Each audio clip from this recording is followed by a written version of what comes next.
ETF index mutual funds నేర్చుకుని stock మార్కెట్లో రాణించాలనుకుంటున్నారా? వెంటనే ఈ నెంబర్కి కాల్ చేయండి.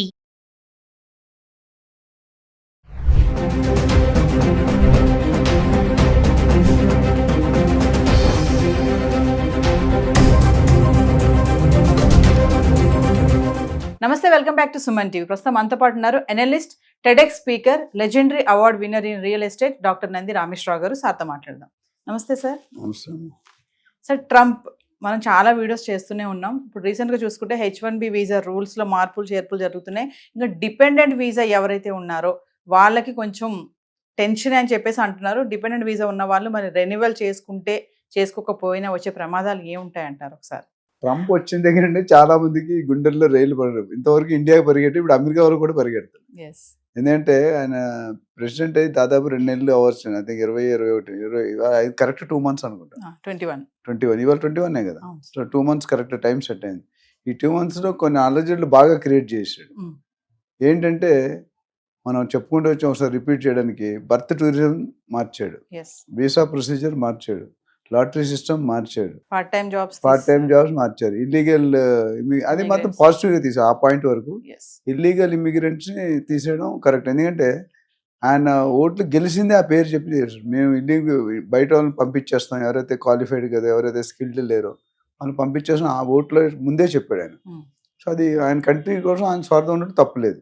మిగతా కొన్ని డిస్టర్బెన్స్ ఉన్నా ఈ ఇల్లీగల్ ఇమిగ్రెంట్స్ అనేది ఏం చేశారంటే దానికి సపరేట్ ఆయన ఏమంటున్నాడు, మన వాళ్ళకంట ఇతర దేశస్తులు ఎస్పెషల్లీ ఇండియా వాళ్ళు బాగా ఎక్కువ సంపాదించి మంచి పొజిషన్స్ ఆక్యుపై చేస్తున్నారు, సీనియర్ పొజిషన్స్.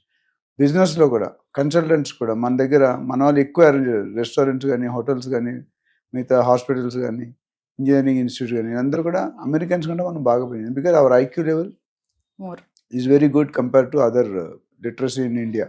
నార్త్ ఇప్పుడు వెళ్తున్నాను నేను, బీహారు, యూపీ చూస్తే లిటరసీ ఉంటుంది అక్కడ 5-10% ఉంటే ఎక్కువ.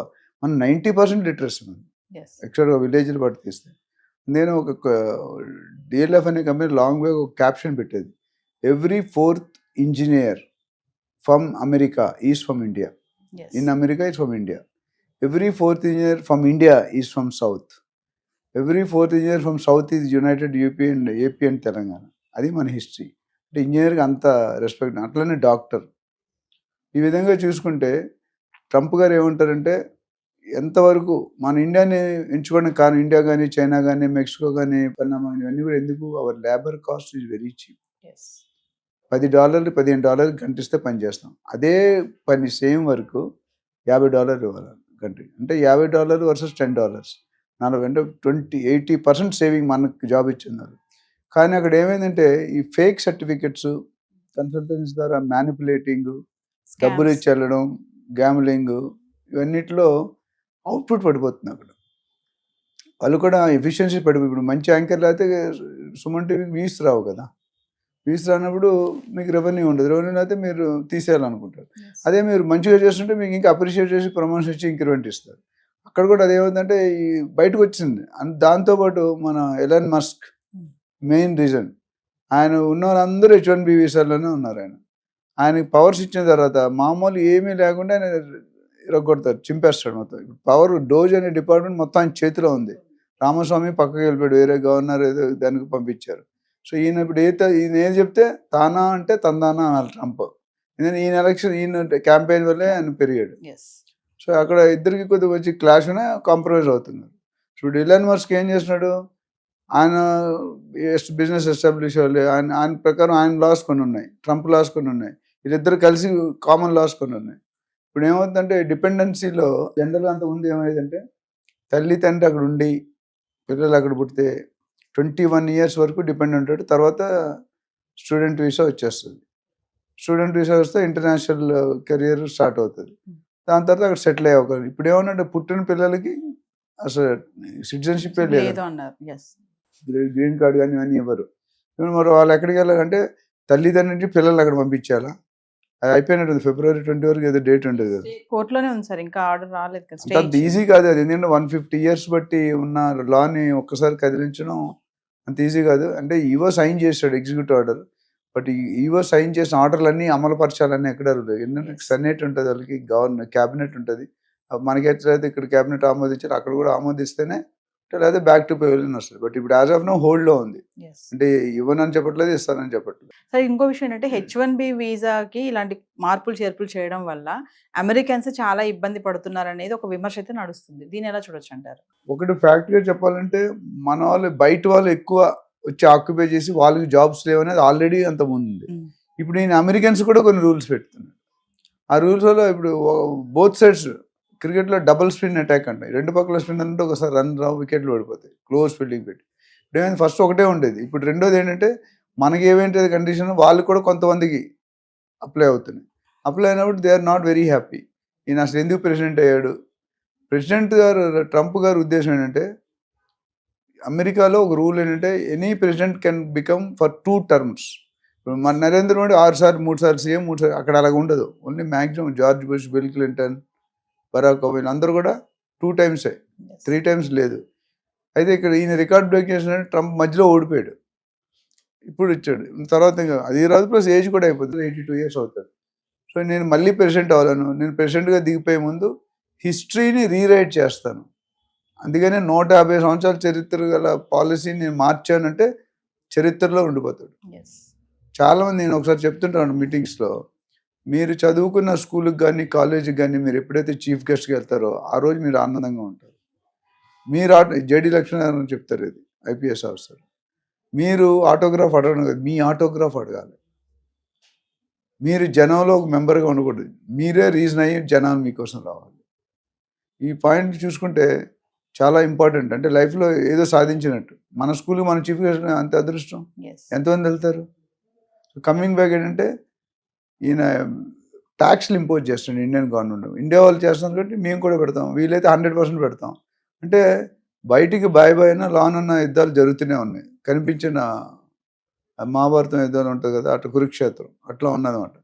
సో ఓవరాల్గా చూసుకుంటే students are not happy, H1B visa are not happy, employment already కొన్ని వేల మంది లిస్ట్ అయ్యారు.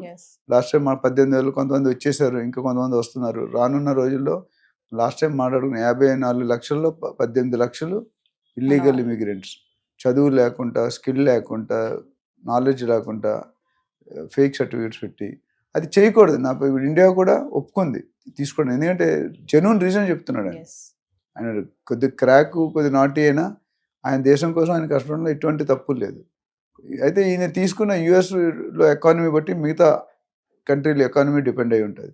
ఇప్పుడు చాలామంది ఏమంటారు, ఇంకా ఇలా జాబులు తీసుకుంటూ పోతే నెక్స్ట్ పరిస్థితి ఏంటి? ఈ జాబులు అప్పుడు వాళ్ళకి ఆల్టర్నేటివ్ ఏం చెప్పాడు, మీరు లీడర్స్ని డెవలప్ చేయండి. ఇప్పుడు మీకు టీమ్ లీడర్ ఉన్నాడు మీ కంపెనీలో, CEO ఉన్నాడు, డిఫరెంట్ పొజిషన్స్ ఉన్నాయి. ఎందుకు? Level of hierarchy. అట్లా అక్కడ కూడా లెవెల్ ఆఫ్ హైరారీ కొంతమంది లీడర్స్ని అపాయింట్ చేసి డైరెక్టర్గా వాళ్ళని ఇండియన్స్ బయట ఆ పొజిషన్ భర్తీ చేయడానికి మీరు టీం డెవలప్ చేసి ట్రైన్ చేయండి అంటున్నాడు. అంటే ఈజ్ వెరీ క్లియర్ దట్ ఇప్పుడు ఈ doesn't want others to come. కొత్త వాళ్ళు వెళ్ళడం అనేది కళ. 2010-11 తర్వాత అప్లై చేసిన వాళ్ళు ఎవరికి లక్షల్లో వెయిటింగ్ ఉంది, ఎవరికి వచ్చే దాఖలాలు లేవు. అంతమంది 2010 ముందు వెళ్ళిన వాళ్ళు బతికిపోయారు, వాళ్ళకి ఛాన్స్ లేదు. Waiting list too much. మా సెకండ్ అవార్డ్ క్లబ్ అని ఉంది మారేడుపల్లిలో, 30 years వెయిటింగ్ లిస్ట్. ఇవాళ అప్లై చేస్తే మీరు 35 అనుకుంటే 40 అనుకుంటే 70 సంవత్సరాలు అప్పుడు మీరు ఏవే ఎంజాయ్ చేస్తారు. బట్ ప్రీమియం క్లబ్, ఇండియాలోనే one of the top most club. అక్కడ వచ్చే వాళ్ళు కలెక్టర్లు, IPS, బిజినెస్లోనే MDs వాళ్ళు వస్తారు. సో ఓవరాల్గా చూసుకుంటే ఇది ఇంపాక్ట్ అనేది కొద్దిగా పడుతుంది. ఎందుకంటే ఇప్పుడు ఆల్రెడీ US ఎంప్లాయ్మెంట్ తిరిగి వచ్చిన వాళ్ళు, కొంతమంది స్టూడెంట్ వీసాలో మనం లాస్ట్ టైం అడుగుతాం OPT, అందులో రూల్స్ మార్చాడు, లాటరీ సిస్టమ్ రూల్ మార్చాడు, వీసా రూల్ మార్చాడు, ప్రొసీజర్ మార్చారు, ప్రీమియము, నార్మల్, ఆర్డినరీ. సో ఇవన్నీ చూసుకుంటే ఇంపాక్ట్ అనేది ఇండియా మీద డెఫినెట్గా కొద్దిగా పడుతుంది. ఇప్పుడు ఏమంటారంటే మీరు కానీ ట్యాక్స్లు తగ్గించకపోతే మేము డబుల్ ట్యాక్సేషన్ చేస్తామని చేస్తున్నాం. అట్లానే ఇప్పుడు పెట్రోల్ కానీ, డీజిల్ కానీ, ఆయిల్ ఇవన్నీ కూడా మిగతా దేశంలో ఏవైతే వాళ్ళు ఇంపోర్ట్ చేసుకుంటున్నారో అది కూడా ఇక్కడ డెవలప్ చేయమన్నాడు. అమెరికాలోనే డెవలప్ చేయడం వాళ్ళు తీసుకోం. డెసిషన్స్ అన్ని ఎట్లా ఉన్నాయంటే కొద్దిగా హార్ష్గానే ఉన్నాయి. సో ఎంతవరకు దారితీస్తుందో మనకు తెలియదు. ఏదేమైనా సార్, ట్రంప్ వచ్చిన 2 నెలల్లోనే చాలా ఆయన పరిపాలన ఏం సరిగా లేదు అని చెప్పేసి అమెరికన్స్ నుంచి కూడా ఒక విమర్శ అయితే నడుస్తుంది. దాన్ని ఎలా చూడొచ్చు అంటారు?